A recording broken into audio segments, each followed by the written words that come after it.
Assalamualaikum warahmatullahi wabarakatuh. Perkenalkan, kami dari kelompok 10 yang beranggotakan Melia Zalfa Adzia, NPM 032, Iradian Melawati, NPM 044, Ayumna Alif Lumeksi, NPM 060, dan Indria Arganing Tias, NPM 097.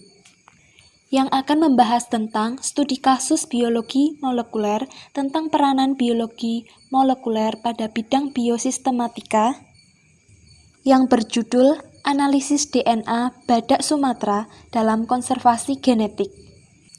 Pokok bahasan yang akan kita bahas kali ini adalah ada identifikasi permasalahan, lalu ada urgensi penelitian, ada metode, lalu ada teknik biologi molekuler dalam penelitian, lalu ada hasil serta kesimpulan. Yang pertama adalah bibliografi dari artikel yang telah dianalisis, yaitu dari Handayani H, lalu ada Solihin DD dan Ali Kodra HS tahun 2011 dengan judul Analisis DNA Mitokondria Badak Sumatera dalam Konservasi Genetik. In Proceeding Biology Education Conference, Biology Science, Environmental and Learning, Vol 8 nomor 1 pp 439 sampai 444, Universitas Islam Asy-Syafiyah, Jakarta Timur, Institut Pertanian Bogor. Yang selanjutnya adalah identifikasi permasalahan yang dikembangkan dalam artikel yang berjudul Analisis DNA Mitokondria Badak Sumatera dalam Konservasi Genetik, yaitu daerah sitokrom oksidase 1 merupakan bagian dari genom mitokondria yang bersifat hipervariabel, dan pada daerah ini pun didapat keragaman genetik yang bersifat spesifik dan dapat mengungkapkan adanya perbedaan intraspesies secara filogeografi. Lalu, terdapat perbedaan DNA pada semua badak Sumatera berdasarkan amplifikasi sitokrom oksidase 1 atau CO1. Perbedaan susunan nukleotida yang terdapat antara keempat badak Sumatera dengan outgroupnya, perbedaan jarak genetik berhubungan dengan dekat jauhnya hubungan genetik antar individu badak Sumatera dan spesies badak lain. Adanya perbedaan hubungan antar kekerabatan antara kelompok badak satu dengan yang lainnya berdasarkan perbedaan jumlah culanya. Indria di sini akan melanjutkan dari Mbak Yumna, yaitu mengenai urgensi atau alasan utama yang mendasari penelitian. Terdapat populasi badak Sumatera dewasa yang semakin terancam keberadaannya karena semakin maraknya perburuan liar. Kemudian rusaknya habitat alam yang disebabkan oleh konversi hutan yang cenderung tidak terkendali. Populasi kecil lebih rentan pada penurunan keragaman genetik. Terjadinya fragmentasi suatu habitat yang akan mendorong putusnya aliran gen atau gen flow, dan juga terdapat meningkatkan genetic drift dan keragaman genetik turut menentukan keberhasilan konservasi populasi. Selain dari alasan tersebut, penelitian ini dilakukan untuk mengetahui DNA mitokondria yang ada pada kelompok 1 dan yang lainnya pada badak Sumatera dan untuk mengelompokkan ke dalam habitat kekerabatan terdekat. Kemudian yang selanjutnya ada metode penelitian. Metode penelitian yang dilakukan pada artikel ini ada 4. Yang pertama, dengan pengumpulan sampel darah berasal dari SRS atau Suaka Rhino Sumatera, TN Huaikambas Lampung. Kemudian yang kedua berupa darah dari 2 ekor badak betina atau Rosa dan Bina dan 2 ekor badak jantan yaitu Torgamba dan Andalas. Kemudian metode yang ketiga isolasi dan purifikasi DNA total menggunakan metode Duriadi. Kemudian metode keempat amplifikasi daerah CO1 badak Sumatera dilakukan dengan PCR menggunakan pasangan primer RHCOIF dan RHCOIR. Kemudian teknik yang digunakan dalam penelitian ini yaitu dengan melalui beberapa yang dilakukan peneliti sesuai dengan prosedur berikut ini. Yang pertama dengan melakukan koleksi contoh darah. koleksi contoh darah ini dilakukan sampel darah berasal dari SRS atau Suaka Rhino Sumatera TNW Kambas. Kemudian sampel berupa darah dari 2 ekor badak Sumatera berjenis kelamin betina dan 2 ekor badak jantan. Kemudian darah tersebut diambil dengan menggunakan disposable syringe 10 ml pada daerah vena auricularis atau bagian telinga dari masing-masing individu badak tersebut. Kemudian darah tersebut dimasukkan ke dalam tabung reaksi yang telah diisi alkohol absolut sebanyak 10 ml. Kemudian diberi label menurut masing-masing sampel individu. Setelah dilakukan koleksi contoh darah, yaitu dilakukan isolasi DNA total. Pada isolasi DNA total ini dilakukan menggunakan metode Duriadi. Darah badak Sumatera tadi disimpan dalam alkohol absolut, kemudian diambil dan dimasukkan ke dalam tabung 1,5 ml. Kemudian dicuci dengan tris eta konsentrasi rendah atau low TE. Kemudian ditambahkan lysis buffer. Selanjutnya supernatan dibuang, endapan ditambah washing buffer. Kemudian setelah itu larutan ditambah dengan digestion buffer dan sampel diinkubasi dalam inkubator pada suhu 555 derajat Celcius selama 1 malam. Kemudian ditambahkan fenol sebanyak 500 ml. Kemudian ditambahkan kloroform isoamil alkohol sebanyak 500 ml dan cairan bagian atas dipindahkan ke dalam tabung baru dengan ditambahkan etanol absolut 2 kali volume sebelumnya. Kemudian endapan DNA tersebut dicuci menggunakan etanol 70 derajat. DNA yang diperoleh dikeringkan pada suhu ruang. DNA tersebut dilarutkan dalam larutan TE. Kemudian diinkubasi pada pemanasan air pada suhu 30 derajat Celcius selama 15 menit. Sampel DNA tersebut disimpan pada suhu minus 20 derajat Celcius. Kemudian DNA dilihat dari kualitasnya dengan dimigrasikan pada gel agarosa 1,2%. Hasil yang didapatkan dapat dilihat dengan bantuan UV. Kemudian setelah dilakukan isolasi DNA total dilakukan dengan amplifikasi CO1.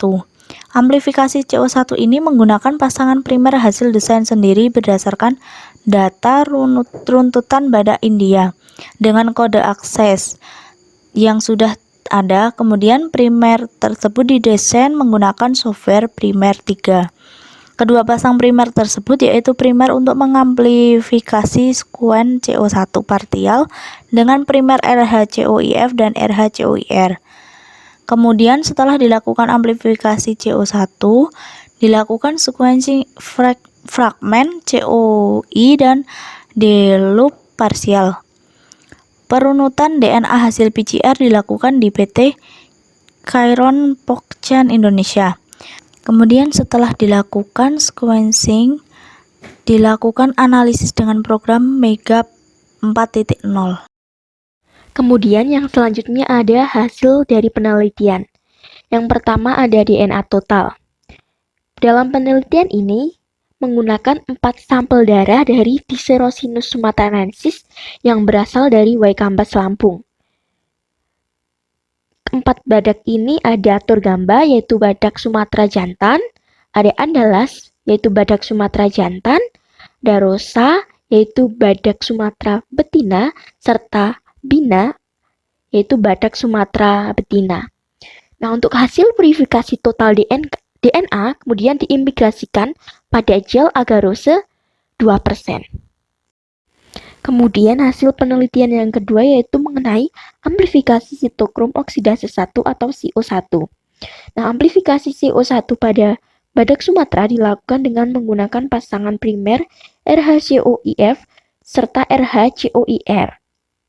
Nah, produk PCR hasil amplifikasi pasangan primer RHCOIF menempel pada posisi ke-22 sampai dengan 57 atau 5.371 hingga 5.397 dan primer RHCOIR menempel pada posisi basal ke-746 sampai dengan 772 atau 6.056 hingga 6.081. Nah, daerah CO1 ini menghasilkan fragmen DNA berukuran 711 BP pada semua contoh di Serorinus. Kemudian hasil penelitian yang ketiga ada sekuensi CO1 parsial dan keragaman runutan nukleotida. Nah, setelah dilakukan sequencing pada produk PCR, menunjukkan situs beragam. Terdapat perbedaan susunan nukleotida yang pada keempat badak Sumatera. Perbedaan basa nukleotida di antara keempat individu badak Sumatera dengan badak India adalah berkisar 95 hingga 100 nukleotida, sedangkan dengan badak putih Afrika 93 hingga 101 nukleotida. Akan tetapi, di antara keempat badak Sumatera sendiri, perbedaannya hanya 5 hingga 11 nukleotida. Nah, pada rusa, yaitu badak Sumatera betina, memiliki beda nukleotida 10 dengan torgamba, yang itu badak Sumatera jantan, dan dengan andalas, yang badak Sumatera jantan, memiliki perbedaan 10 nukleotida. Nah, antara rusa dengan bina, yang sama-sama badak betina dari Sumatera, terdapat perbedaan 11 nukleotida. Sedangkan antara torgamba dan andalas yang sama-sama badak Sumatera jantan berbeda 10 nukleotida. Hanya antara torgamba badak Sumatera jantan dengan bina yang badak Sumatera betina perbedaannya relatif kecil, yaitu hanya 5 nukleotida. Nah, berdasarkan urutan-runutan CO1 parsial sepanjang 711 BP pada badak Sumatera, badak India, dan badak Afrika, maka didapatkan situs-situs spesifik khususnya pada badak Sumatera, yaitu sebesar 67%.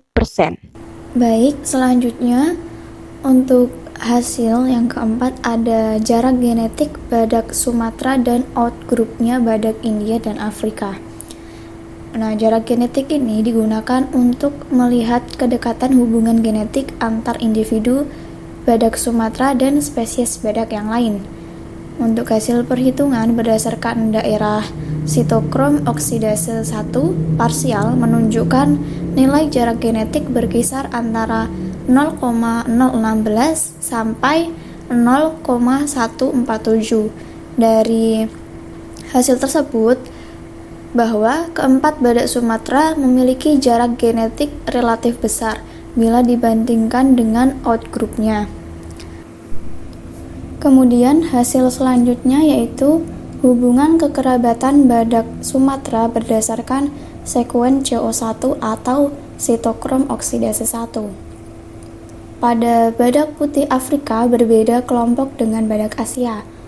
Nah, di dalam kelompok badak Asia terlihat bahwa badak India sama satu kelompok dengan badak Sumatera wilayah Indonesia, walaupun memiliki perbedaan jumlah cula.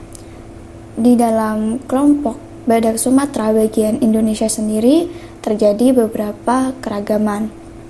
Salah satunya yaitu ada torgamba atau badak Sumatera dengan jenis kelamin laki-laki, terlihat satu klaster atau kelompok dengan badak bina atau badak Sumatera jenis kelamin perempuan. Namun, badak andalas atau badak Sumatera jenis laki-laki ini dan rusa badak Sumatera jenis kelamin perempuan terlihat jauh kekerabatannya baik dan badak torgamba maupun dengan bina. Berdasarkan hasil dan pembahasan dapat disimpulkan bahwa yang pertama, berdasarkan ukuran runutan CO1 atau sitokrom oksidase 1 parsial sepanjang 711 BP pada badak Sumatera, badak India, dan badak Afrika, maka didapatkan situs-situs spesifik khususnya pada badak Sumatera sebesar 67%. Kemudian yang kedua, berdasarkan dendrogram daerah sitokrom oksidase 1 parsial, pengelompokan badak Sumatera dengan badak India terlihat satu klaster atau kelompok, sedangkan badak Afrika berbeda. Yang ketiga, bahwa keempat badak Sumatera memiliki jarak genetik relatif besar bila dibandingkan dengan outgroup-nya. Sekian pemaparan studi kasus kelompok kami.